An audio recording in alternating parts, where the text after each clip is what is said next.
paz do Senhor, meu irmão, minha irmã. Eu te convido a meditarmos juntos na palavra de Deus. Dessa vez no livro de 1 Samuel, capítulo 1, versículo 10, que diz assim: Levantou-se Ana e com amargura de alma orou ao Senhor e chorou abundantemente. E fez um voto dizendo: Senhor dos exércitos, se benignamente atentares para a aflição da tua serva, e de mim te lembrares, e da tua serva te não esqueceres, e lhe deres um filho varão, ao Senhor o darei por todos os dias da sua vida, e sobre a sua cabeça não passará navalha.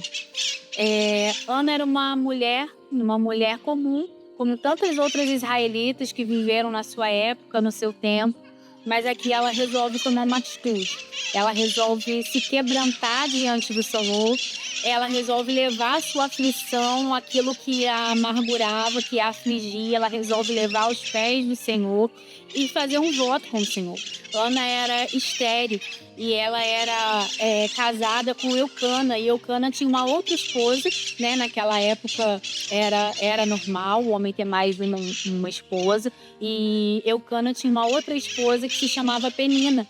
E Penina tinha filhos e Ana não tinha. E por mais que o seu marido a amasse, por mais que ela fosse cuidada, protegida por ele, ela tinha essa falta, ela tinha esse sonho, ela tinha esse desejo de ser mãe. E além de tudo, ela sofria provocações por parte de Penina. Penina, sabendo que ela era a preferida de seu marido e sabendo da condição dela, aproveitava disso para provocá-la, né, para humilhá-la, para colocar ela para baixo. E claro que tudo isso alcançava o coração dela, tudo isso entristecia, tudo isso afligia. E era uma situação que ela não podia fazer nada, né? Esterilidade naquela época era algo muito humilhante para a mulher. E não tinha recursos, não tinha nada que ela pudesse fazer para que ela pudesse conceber um filho, para que ela pudesse ser mãe.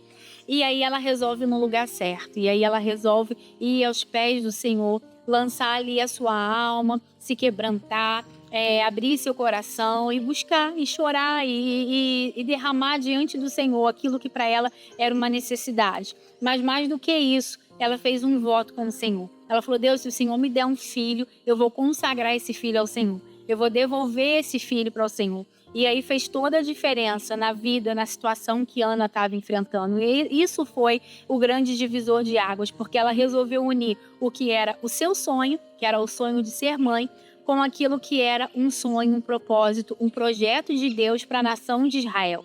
Israel vinha numa situação degradante, uma situação espiritual assim totalmente distante de Deus, adorando outros deuses, não tinha ali uma liderança espiritual que levasse o povo ao arrependimento, né? O sacerdote Eli, os seus filhos estavam completamente distantes de Deus, completamente distantes dos mandamentos do Senhor, não levava mais o povo a uma adoração genuína, né? Não levava o povo a um arrependimento. Então Deus precisava que se levantasse um homem para que levasse a nação de Israel novamente para junto do Senhor, novamente para perto do Senhor.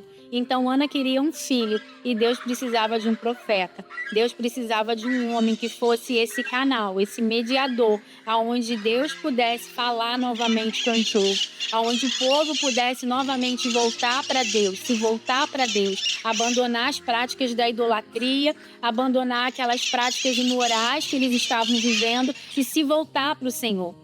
E esse é o segredo também para a gente ter uma vida plena e abundante. É quando a gente une os nossos sonhos aos sonhos de Deus, aos projetos de Deus. Quantas vezes a gente fica preocupado só com as nossas necessidades, com aquilo que a gente quer, com aquilo que a gente precisa, em realizar os nossos desejos. E é claro que tem muitos desejos, muitos sonhos que não tem nada de errado. Como Ana, não tinha nada de errado em ter um filho, pelo contrário, filho é uma bênção, né? Mas quando ela decide unir isso ao projeto de Deus, ao propósito de Deus, aí ganha um outro peso, né? Aí se torna diferente. E eu te convido a fazer isso na sua vida, a ver aquilo que você sonha, aquilo que você deseja, para que sirva para a glória de Deus, para que sirva para a honra de Deus. E aí Ana vem, se quebranta, se humilha perante o Senhor, ela ora, ela pede e ela confia, né? O sacerdote ali até encontra ela e pensa que ela está embriagada e ela fala: não, meu senhor, eu não estou embriagada, eu estou aqui orando, eu estou aqui, derramando a minha alma diante do Senhor.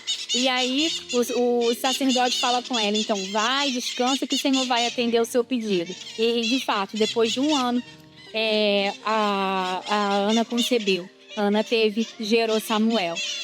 E depois que Ana saiu do templo, né, ela estava triste, ela não queria comer, ela estava amarga, aflita, mas quando ela sai do templo, ela já sai feliz, ela já sai confiante, ela já sai com a certeza de que ela seria atendida, de que o Senhor tinha ouvido a oração dela, já sai alegre. E é assim que a gente precisa sair também. A gente vai na presença de Deus, a gente se derrama, a gente conta a nossa necessidade, mas a gente precisa confiar, descansar, se apropriar da vitória, né? Não ficar mais tendo aquela vida de vitimismo, reclamando, murmurando. Não, a gente entrega e a gente confia e a gente se apropria e a gente crê no Senhor, e foi isso que Ana fez. E aí ela voltou para sua casa e já voltou alegre, e depois de um ano ela teve Samuel e ela cumpriu o voto dela, que era um voto difícil de se cumprir, né? Para uma mãe que o sonho era gerar e aí entregar o seu filho, mas ela cumpriu, ela foi até o final, ela levou o menino para o templo,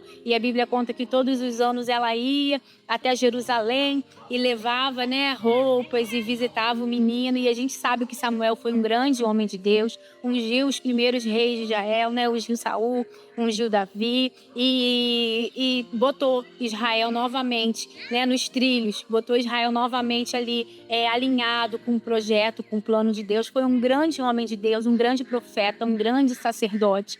E Ana teve outros filhos, né, porque Deus faz a obra completa. Deus abriu a madre de Ana, então Ana cumpriu o voto dela e Deus abençoou ela com outros filhos, e com certeza ela teve uma vida plena, feliz, ao lado de seu marido, ao lado dos seus filhos, e vendo aquilo que ela gerou, né, o sonho dela, se tornando um grande homem de Deus, um homem que levou Israel novamente ao conhecimento de Deus, ao arrependimento de Deus. Então, Deus tem grandes coisas para fazer através de nós. Deus tem prazer em realizar os nossos sonhos. Deus tem prazer em nos dar aquilo que nós sonhamos, que nós desejamos, que nós pedimos, quando nós nos quebrantamos diante dele. E melhor ainda, quando a gente consegue alinhar aquilo que é o nosso sonho aos sonhos de Deus. E que tudo que a gente busca, que tudo que a gente deseja, seja para honrar, para glorificar o nome do Senhor. Amém? Que o Senhor continue falando no seu coração, na sua vida, em nome de Jesus.